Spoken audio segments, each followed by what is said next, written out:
Humingi ng tulong nitong kamakailan si Department of Public Works and Highways o DPWH Secretary Vince Dizon sa Department of Interior and Local Government o DILG at sa Department of National Defense o DND kaugnay ng maanumalyang flood control projects. Magkahiwalay na sulat ang ipinadala ni Dizon kina DILG Secretary John Vic Remulla at DND Secretary Gilberto Teodoro Jr. Ayon kay Dizon, nakipagtulungan ang DPWH sa mga pulis at militar upang mapanatili ang pananagutan at maibalik ang tiwala ng publiko. Matatandaang humingi rin ng tulong noong September 11 ang kalihim sa Philippine National Police at Armed Forces of the Philippines upang masinsinang masuri at beripikahin ang aktwal na katayuan at integridad ng mga flood control projects. Sa kasalukuyan, patuloy pa rin ang investigasyon sa pangunguna ng Independent Commission for Infrastructure o ICI na siyang magsusuri ng mga dokumentong ipinasusumite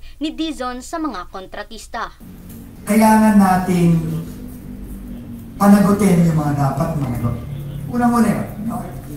Kasama dyan yung nakikita nyo kaming nakikipagtulungan sa ICI para alamin yung mga problema sa iba't ibang mga proyekto. Pero kasama din dito yung paglilinis at pagsasaayos ng organisasyon.